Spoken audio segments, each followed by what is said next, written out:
a dû vous prévenir que je venais donc vous présenter le contrat d'accès aux soins. Oui. Donc le principe, bon déjà vous avez certainement dû entendre parler de ce dispositif. Donc le principe en fait c'est que la plupart des médecins ont déjà eu l'information. Donc c'est pas de vous apporter un fait nouveau, c'est plutôt de vous présenter votre application justement du contrat sur votre activité. Voilà. Après, bon, ils ont mis en place pour les médecins une pochette qui résume en fait de façon assez succincte, on va dire, les 50 pages de l'avenant 8 de la Convention. Mais vous pouvez quand même le retrouver, puisque ça a été donc paru en décembre et donc publié au journal officiel.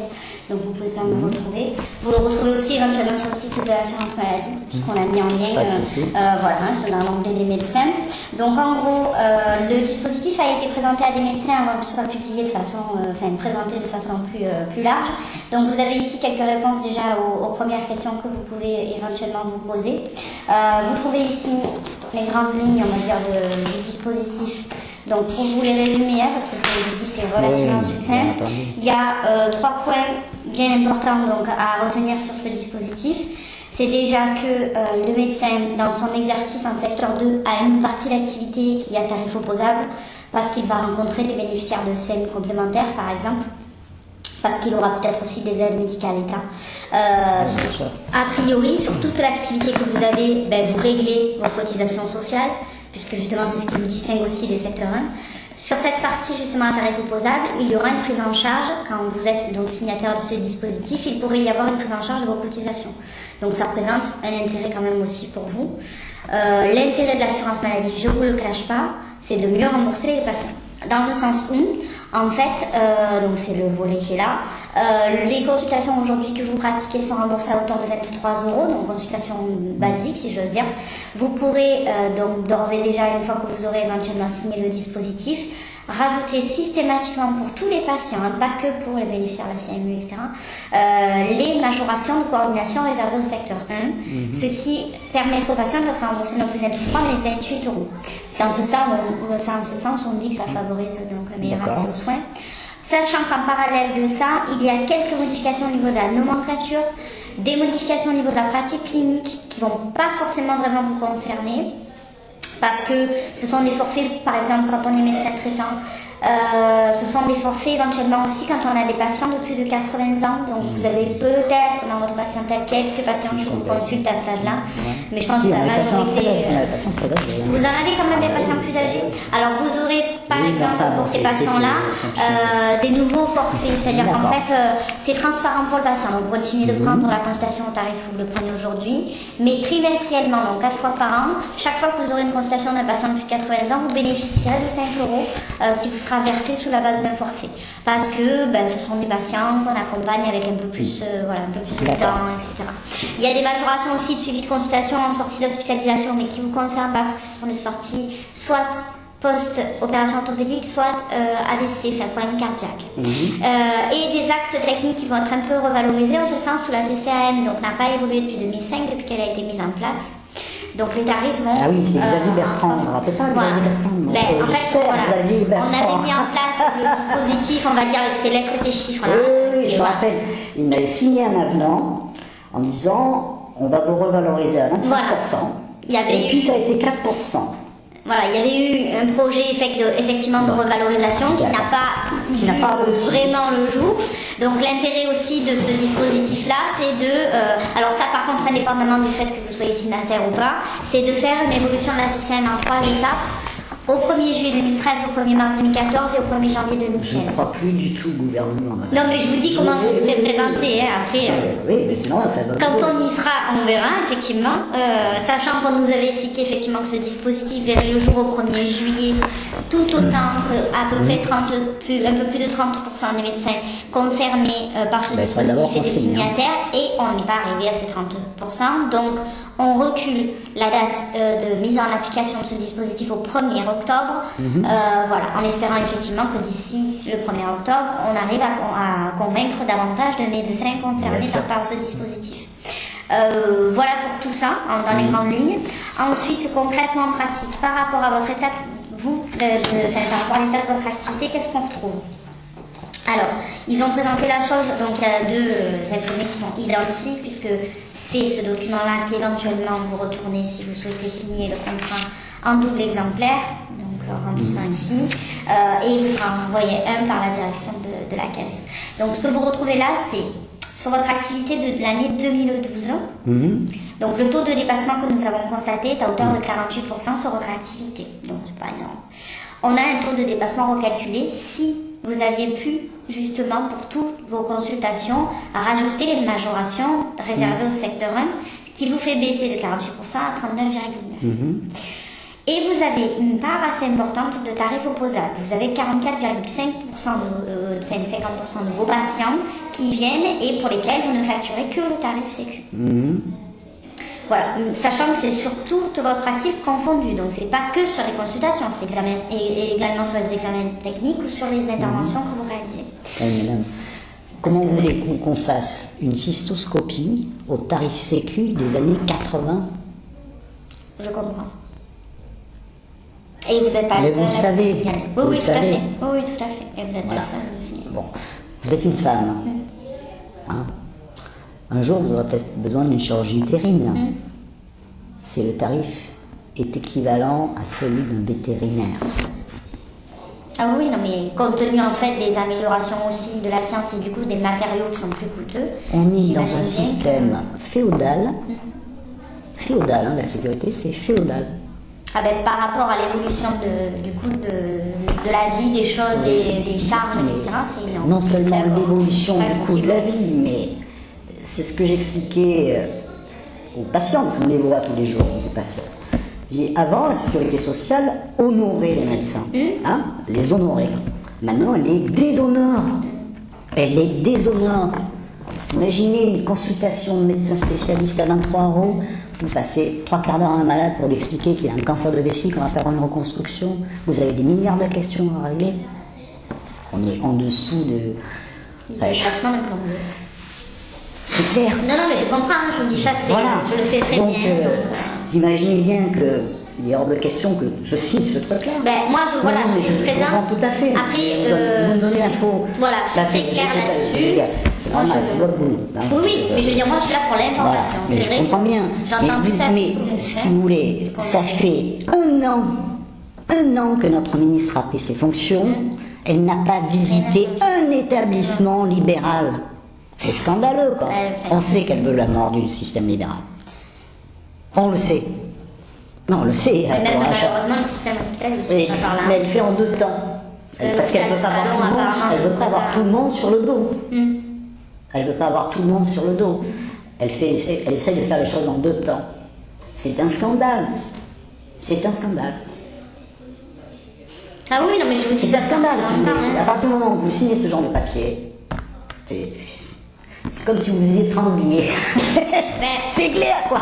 Là, ça a bien passé, entre guillemets, dans la présentation, parce que c'est pas obligatoire. Ce qui est mais au-delà de tout entendement, quoi, c'est que ces contrats-là, en plus, quand on étudie bien, j'ai imaginé que j'ai un peu étudié, c'est variable suivant la ville où vous habitez, si vous êtes dans une grande ville. Il faut arrêter les années. Oui, sur les 3 grandes villes en France, effectivement, il y a un dispositif d'accompagnement différent. Oui, mais qu'est-ce que ça veut dire, ça? Qu'est-ce que ça veut dire? On est dans une république bananière ou quoi? Non, mais effectivement, il y a une distinction qui est faite. Voilà, alors, si vous voulez, ça fait 1 an qu'il ne se passe pas 1 semaine, 10 jours, sans que les médecins soient traînés dans la boue par notre ministre. Traînés dans la boue, pour préparer ces affaires. C'est un scandale, quand même. C'est un scandale. Cette femme nous déshonore. Je n'ai jamais vu ça. Ça avait déjà été préparé en amont, parce que c'est un travail d'énarque qui remonte à plusieurs années. C'est un travail de l'âme, de fond, etc. Les hommes politiques sont les plus corrompus du monde. Ils ont un taux de satisfaction des électeurs qui est de l'ordre de 20 à 30%. Or que les médecins sont à 97%. Alors qu'est-ce qu'ils veulent faire? Les enfoncer. C'est tout. Donc, vous perdez votre temps avec moi, vous me donnez l'info, mais si vous voulez... L'essentiel, c'est que tout le monde l'était. Je vais vous donner un autre exemple. L'année dernière, on s'est fait avoir On s'est fait avoir avec la télétransmission. Ah oui, par rapport à la convention, par rapport aux aides. Télétransmission. On cherche à rendre des services aux malades, d'accord? Donc c'est vrai que c'est vachement pratique, les patients ils sont remboursés plus vite, etc. et tout, quand le serveur marche. Quand le serveur marche. Mais bon, ça fait 1 heure de boulot supplémentaire, ma secrétaire. Oui, c'est du travail administratif supplémentaire, ça c'est certain. Parce que si ça se passe comme il faut, ça va. Et comme ça a dérogé... Je me demande, je vais reprendre des feuilles, parce que c'est insupportable. C'est insupportable. S'il n'y a pas de projet, il n'y a pas de souci. Mais effectivement, dès qu'on commence à... Voilà, c'est insupportable. C'est insupportable. Donc, ce dispositif, on fait le travail de la sécurité sociale. On fait notre travail. On est dans un pays complètement à l'envers. Il y a 120 000 employés de sécu pour 200 000 médecins. Il y a un problème, quoi. J'ai rien contre vous, mais... Non, mais j'entends, je suis là pour ça aussi. J'ai rien contre vous, mais... Honnêtement, on est excédé, quoi. On est excédé, quoi. Je me demande des jours si je vais continuer mon travail. Continuer mon travail. Parce que j'ai d'autres activités. La médecine, c'est passionnant, mais c'est pas obligatoire. C'est pas obligatoire. Il faut que ça soit valorisant pour vous aussi. On est valorisé par nos patients. Oui, enfin, on ne va pas travailler comme des femmes de ménage, il ne faut pas déconner. Quoi. Un peu ça va, quoi. C'est désespérant, quoi. Le numerus-clausus, les déserts médicaux, c'est pas des déserts médicaux, c'est des déserts tout court. Il n'y a pas d'école, il n'y a pas de crèche, il n'y a pas de mairie. Et vous voulez que de jeunes médecins femmes s'installent, elles n'auront jamais un enfant. Il n'y a pas de crèche, il n'y a pas de mairie, il n'y a rien, quoi. C'est un scandale, ça. En même temps, si c'est un homme, sa femme partira parce qu'elle sent... Oui, sa femme va partir, c'est clair. Malheureusement, on dit être né. Non, mais je comprends. On est excédé. J'étais avec un assisteur médical ce matin qui fait aussi la Langogne, il fait l'Ardèche, etc. Ah oui, c'est mais je dis, mais c'est magnifique. Là, oui, non, mais je t'arrête tout de suite, c'est magnifique. Mais alors, par contre, mais si tu y vis pas, tu y vas pour les vacances. Ah oui, c'est compliqué. Bon, mais ceci dit, quand vous voulez vous valoriser une jeune généraliste, ils veulent plus voir les malades, ils veulent plus voir les vieux, ils font des actes de renouvellement. C'est un scandale, quoi. C'est un scandale. Je suis honteux. Ça me fait honte. C'est une dégradation de notre métier. C'est honteux. Bon, enfin, bon, on n'est pas désespéré puisqu'on va la faire sauter la mère Marisol, c'est pas le problème. On va mettre du temps, mais vous savez que les médecins, on arrive bien à nous déviser, mais sauf que bon, là, je vous cache pas que on va pas se laisser faire. Mais tant que, au niveau de cette convention, je pense que je vous dis que c'est pour ça qu'il y a certains syndicats qui étaient favorables, tant que le dispositif reste tel qu'il est aujourd'hui, c'est-à-dire qu'il vous permet de rentrer ou de sortir du dispositif comme vous le souhaitez, tant que c'est pas la mort du secteur 2, non plus, parce que vous pouvez y rester, etc. Mais non, si vous voulez. Après, j'ai pas la boule de cristal, donc à la reconduite de la convention, je sais pas comment ça se passe. Alors, il faut attendre un petit peu, on va faire quelques opérations médiatiques, puis voilà. Je n'en dis pas plus. Non, mais je veux dire, je comprends que dans un premier temps, ça puisse non, mais si vous voulez, créer le ras-le-bol général. J'ai pas revalorisé mes actes chirurgicaux depuis 7 ou 8 ans. Quoi. On est bien conscient que les gens sont en crise. Il faut arrêter de nous classer du sucre dessus. Quoi. Là, je regardais sur mon ordinateur. 627 consultations gratuites. Oui, j'ai un médecin qui m'en a parlé. Mais oui, on n'arrête pas de faire des actes gratuits, etc. Alors, quand on bosse, c'est comme ça. Oh oui, non, j'aime bien exactement la même chose. Voilà, donc c'est désespérant. C'est désespérant. Et ça doit être désespérant pour vous aussi. Non, parce que je vous dis, du coup, nous, ça nous permet de voir un peu si... Parce que nous, on nous a présenté, c'est toujours pareil. Oui. On nous a présenté les choses avec le texte et puis on n'avait aucune pratique. Donc, au début, on s'est dit, complètement. Et depuis qu'on fait des visites, c'est vrai qu'on prend du recul et même quand on est en réunion entre nous, on se dit, effectivement, après, tu as rencontré quoi comme profil, etc. Et c'est vrai qu'on se dit que c'est quelque chose qui n'a peut-être pas été étudié. Alors, si vous voulez, on ne crie pas à la misère, on gagne correctement la vie. Bon, là, vous voyez, à cette heure-là, j'ai déjà 55 heures de boulot dans les pattes depuis le début de la semaine, quoi. Et je ferai de garde ce week-end. En plus. Donc, c'est sûr, quand on travaille 70 heures par semaine, heureusement qu'on gagne sa vie. Oui, heureusement, tout à fait, je suis d'accord avec vous. Voilà. Je ne pense pas qu'on abuse avec les patients. Et moi, je tiens à garder ma liberté de prescription. Il faut savoir que ce dispositif-là, tel qu'il vous est présenté à vous, c'est une paire de manottes. Présente quand même quelques avantages. Par contre, c'est vrai que dans l'avenant 8, ce qui était prévu aussi, vous avez peut-être vu ça, c'est qu'il y a des sanctions visiblement que le gouvernement souhaitait mettre en place quand les médecins étaient au-delà de 150% de dépassement. Alors, ça ne vous concerne pas, hein? Je ne suis absolument pas concernée. Non, mais je veux dire, mais effectivement, c'est vrai qu'il prévoit, en plus de cet accompagnement, il prévoit ça. C'est la carotte et le bâton. Alors, on verra comment ça va. Non, mais vous n'êtes pas dans ce cas-là. Je ne suis pas du tout concernée. Le problème, c'est qu'on a fait ce symbole des dépassements honoraires. C'est un problème qui est spécifiquement parisien. Et qui se fait aussi. Très peu. On en a quand même. Il y a quelques pointures. Dans les ophtalmos, il y a quelques-uns qui dépassent. Il y a quelques pointures. Mais bon, c'est pas forcément monsieur tout venant. Non, mais... voilà, c'est quand vous faites la médecine du sport et que vous soyez footballeur, vous leur donnez, vous prenez le tarif de footballeur. Qu'est-ce que vous voulez, quoi? Ça, c'est... Bon, il faut pas faire la médecine comme la médecine et la chirurgie comme un commerce, on est bien d'accord. Mais en fait, c'est un problème spécifiquement parisien. Et on sait très bien qui fait quoi. Qui fait quoi, vous le savez mieux que nous. Oui, on les a. Vous le savez mieux que nous. Alors, se faire la morale en public, en permanence, mais toutes les semaines sur la 2, la 3, la 1, c'est insupportable. C'est insupportable. Je vous cache pas que les envies de meurtre. Je vous cache pas. Non, mais je le comprends, je vous dis parce que c'est vrai que quand on a une pratique comme ça de vous... Et alors, ce qui est le pire dans cette histoire, parce que vous comprenez si vous voulez, c'est que les mutuelles dans l'histoire, elles veulent absolument pas prendre en charge ce genre de choses.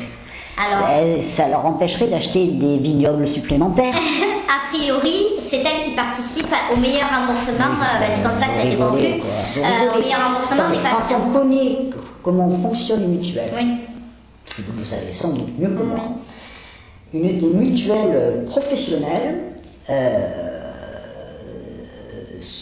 font partie des mutuelles les plus performantes, surtout celles qui travaillent dans l'industrie du pétrole. Pourquoi? Parce que les patients, ils travaillent à l'étranger, quoi. Il faut qu'ils aient accès aux soins médicaux, quoi.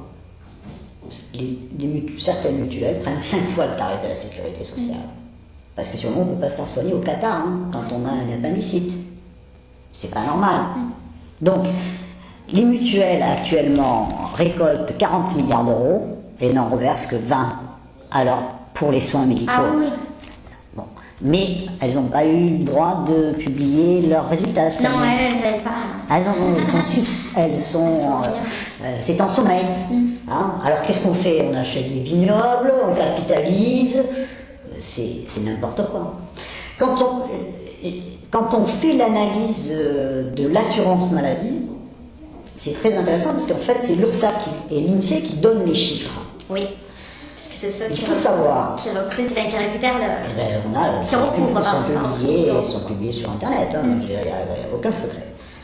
Le budget de l'assurance maladie, je vous le fais grosso modo, c'est 450 à 500 milliards d'euros annuels. La branche santé, c'est 200 milliards. Et le reste. Donc, c'est des vases communicants, on fait ce qu'on veut. Donc, il faut arrêter de nous bidonner, de nous raconter des âneries, quoi. On est dans un pays en régression. Quand vous allez dans les pays en congrès, etc. et tout, chez nous, dans notre pays, on a plus de scanners à l'aéroport de Marseille-Provence que dans le département des Bouches-du-Rhône. Il y a un problème, quoi. On nous refuse l'installation d'un scanner. Donc, par contre, travail, c'est pas normal. C'est pas normal. C'est pas normal. C'est insupportable. C'est insupportable, ce double langage, si vous voulez. C'est un problème purement politique. Ça coûte de l'argent de soigner les gens, ça c'est clair, et ça va coûter de plus en plus cher. Oui, parce qu'on soigne de mieux en mieux. On ne soigne pas forcément plus, mais en tout cas... Non, parce qu'on a des examens complémentaires qui sont plus onéreux qu'avant. Avant, la médecine était essentiellement clinicienne. Maintenant, le patient, il peut facilement avoir une IRM, qui n'est pas forcément indispensable, d'ailleurs, au demeurant, pour certaines choses. Et ça squeeze des fois l'examen clinique. Mais on est dans un système, on fait de la chirurgie médiévale. médiéval. Moi, je suis allé voir des collègues au Brésil, etc. et tout, ils ont tous un robot, tout est pris en charge, quoi. Ils n'ont pas des systèmes, le Brésil, c'est un pays émergent, quoi. On est en retard. On est en retard. La France, qui est un des pays les plus performants sur le plan chirurgical, quoi. C'est nous qui formons les étrangers, et après, dans les publications internationales, ils nous expliquent qu'ils font la même chose avec des robots, quoi. Et nous, on est là, c'est un scandale. C'est un scandale. Mais bon. Voilà, enfin bref, non, mais c'est très extrêmement déprimant, et donc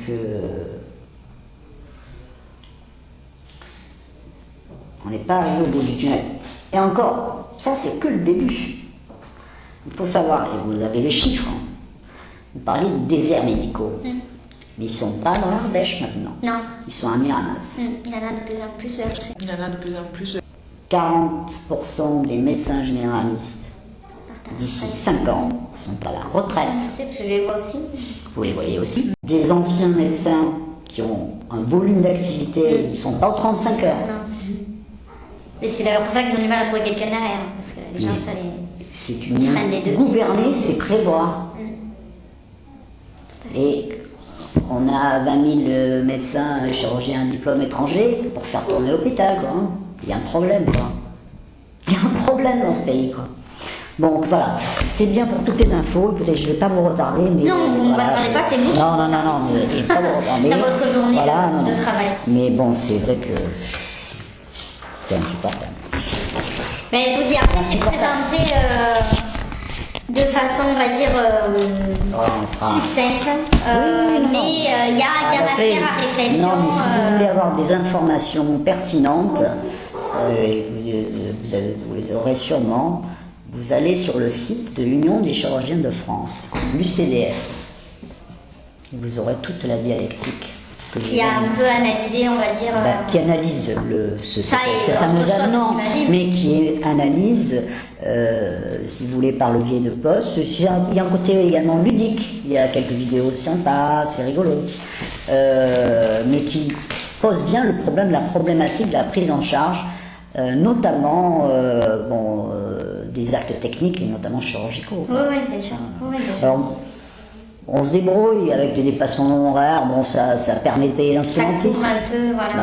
Mais bon, vous savez, c'est pas pour elle. Si j'avais voulu gagner de l'argent, j'aurais fait notre métier. Hein. Ben, c'est vrai qu'on n'a pas évolué en termes de nomenclature et de rémunération aussi vite que d'autres métiers. Ben, moi, c'est ce que je dis quand un patient, des fois, il râle un peu. Bon, je dis, voilà, nous, on est au tarif des années 80. Rappelez-vous combien coûtait votre baguette de pain, quoi. Il y a ça, et puis il n'y a pas que ça, comme vous dites, il y a ce que vous offrez comme technique. Parce que si vous n'aviez pas évolué dans votre si vous voulez, les façon d'être... techniques, elles ont évolué. Oui, mais justement, donc c'est pas normal. C'est au profit de la qualité des soins. Bon, moi, je suis un peu à la tradition. J'ai connu, là où on faisait beaucoup de chirurgie ouverte, on est passé à la célioscopie, quoi. Il est clair que c'est une chirurgie qui est plus complexe, qui est plus longue. Mais qui est moins invasive. On se sclérose plus rapidement les coronaires. Parce que vous avez droit à 0 erreur, sinon vous avez un malade qui meurt sur table. On le fait parce qu'il faut le faire, mais des fois c'est les coronaires qui souffrent. Donc quand vous faites ça au tarif de la sécu, c'est à hurler, quoi. C'est à hurler. Mais c'est ce que disent aussi vos confrères de secteur 1. Et c'est ceux qui sont titrés vont pouvoir éventuellement rentrer dans ce dispositif-là. C'est la seule fenêtre conventionnelle qui sort. Voilà, c'est vrai que ça s'entend aussi. C'est à hurler. Puis alors en plus, c'est un peu scandaleux aussi, c'est que bon, finalement, la Sécu sait très bien qui fait quoi, etc. Il y a plein de secteurs qui dépassent quand même. Non, mais bien sûr. Or, qui ne financent pas le système correctement, voilà. Bon, à un moment donné, ça va, il n'y a pas marqué va chaler, quoi. Hein, voilà. Et puis il y a une dernière info aussi, c'est très important parce que qui est en train de circuler, qui est en train de prendre de l'ampleur. Il faut savoir que le régime d'assurance maladie qui est présenté par la Sécurité sociale comme un régime obligatoire ne l'est plus depuis 2001 selon les directives européennes. J'espère que tous les médecins vont pas quitter la Sécu. Parce que ça va être dur à financer. Non mais, on marche sur la tête. Je vous donne un exemple. Actuellement, vous avez un assureur dans la... je crois que c'est une compagnie anglaise qui vous assure. Famille standard, couple, 3 enfants, pour 5 000 € par an. Non, moi j'ai un ami qui travaille en Suisse. Et je sais bien que le forfait de la chambre particulière peut être même pris en charge, ainsi que le forfait télé. Je pourrais lui demander, effectivement. Il y a un problème. En plus, c'est un organisme assureur à but lucratif. Tout à fait. Il gagne de l'argent, quoi. Et il vous demande 3 fois moins cher que notre système à nous. Que notre cotisation à nous. À un moment donné, on hallucine. Non, c'est que la rotation, comme vous dites, c'est vachement les affiches qu'on a dans la salle d'attente. Votre propre mutuelle, c'est vous, quoi. Qu'est-ce que vous allez donner 50 € à votre mutuelle? Elle va vous donner une paire de lunettes à la fin de l'année, un bon point aussi, et une image. Enfin, on marche sur la tête. On marche sur la tête. Et ça va, si vous voulez, cette information, elle est verrouillée actuellement dans les médias, au maximum, parce que... quand on travaille avec elle, il y a des choses qu'on arrive à savoir, mais effectivement, quand on est... mais ça s'applique à tout le monde. Oui, tout à fait. Ça s'applique à tout le monde. C'est-à-dire qu'un salarié, hein. Moi j'ai été salarié, j'étais hospitalière, donc peut demander à son employeur de ne pas cotiser, de ne pas cotiser, de récupérer les charges patronales. Il a une amélioration de son niveau de vie totalement conséquent. C'est sûr, quand on avec une assurance équivalente. Alors, il faut être prudent. Je pense qu'avec ce type d'assurance, il vaut mieux pas être diabétique, cardiaque, et il ne vous traite pas facilement. C'est un peu les systèmes de santé comme on peut rencontrer au Canada. Et effectivement, moi, pour avoir connu aussi les Canadiens, ce qu'on se rend compte, c'est ça. Effectivement, comme vous dites, c'est qu'il ne faut pas avoir de pathologie lourde. Il faut pas santé. Sinon, les cotisations ne sont pas les mêmes. Donc, donc, ce qui était pas mal dans la Sécu, qui est un système de solidarité nationale, c'est qu'il est envié du monde entier. Et la preuve, c'est qu'il faut voir le nombre d'étrangers qu'on se fait, qui ont des fois pas vraiment des papiers en règle. Et à un moment donné, ça va s'arrêter ce système, ça ne peut pas perdurer indéfiniment. Ah non, de toute façon, il faut trouver la clé de la solution. Ça ne peut pas perdurer indéfiniment. Et je pense que ça n'a pas été quelque chose de très malin de la part du ministère de la Santé, de vouloir s'en prendre au médecin comme il le fait actuellement. Parce que le vent de la rébellion sonne. Et je peux vous garantir qu'on a un message politique auprès des patients et un impact qui est bien plus important que les discours qu'on entend à la télévision. Oui, mais je pense que les gens, ils savent à qui... Ils sont lucides. Voilà, tout à fait. Ils savent à qui ils ont affaire. Ils sont lucides. Et donc là, on est en train d'essayer de dépecer et de dépecer les établissements libéraux. Après, ce sera le tour de l'hôpital, c'est pas tout en même temps, mais bon, l'hôpital, c'est facile, il suffit de couper les crédits, ils sont fonctionnaires, on n'a pas le choix. En vie, on fait un peu ce qu'on veut, hein. Enfin, si on travaille pas, on ne mange pas, hein, mais bon, c'est comme ça. Oui, c'est le principe. Voilà, donc c'est extrêmement déprimant. Bon, écoutez, merci de votre visite. Je vous en prie, ça faisait partie de mon travail aussi, de venir vous en parler. Et je verrai votre confrère à la semaine prochaine aussi. Comme ça, j'aurai mon confrère la semaine prochaine. Je crois que c'est lundi, si je ne dis pas de bêtises. Parce que voilà, comme ça, tout le monde a l'info aussi. Et puis, tout le monde nous fait remonter aussi. Moi, je vous conseille, si vous voulez avoir une information qui va être un peu professionnelle, ça c'est sûr, allez sur le site de l'UCDF, qui est très bien fait. Bon, je ne parle pas du mouvement des pigeons. Ah, je connais pas ça. Ça, c'est nouveau, non. Je vais me marquer du CDF, mais non, je connais pas. Les médecins ne sont pas des pigeons, c'est sur Internet. D'accord. Je vous demande juste un tampon, parce que je suis moi aussi contrôlée, n'est-ce pas, sur mes... Bien sûr. C'est marrant, que je ne saurais pas aller faire le marché. Non, ne vous embêtez pas, le tampon, ça suffit. Ça suffit? Oui. Ouais. Mais... Voilà, mais bon... Allez sur vous apprendrez des choses et bon, on essaye un peu de le verrouiller. Mais oui, mais je vous dis après. La vérité finit toujours par sortir. Non, je pense qu'on a affaire à un public intelligent. Donc, voilà, public intelligent, c'est être objectif, c'est prendre voilà, aussi des décisions. Et... Non, mais bon, c'est clair qu'il fallait mettre un point d'arrêt à des pratiques tarifaires. Oui, mais c'est ce que je vous dis, au niveau des sanctions. Voilà, mais bon, parce qu'effectivement, on était en dehors de tout acte et mesure. Mais puis bon, c'est sûr que la notoriété imprime, enfin quand même, il faut quand même savoir se tenir, quoi. Donc, la médecine à 3 vitesses, elle existe déjà. Oui, oui, tout à fait. Après, si on va supprimer la deuxième vitesse, il ne restera plus que la première. Et la troisième. Ça arrive de Merci d'avoir fait une petite parenthèse. Oui. Une petite parenthèse. Au plaisir. Voilà. Au revoir, merci.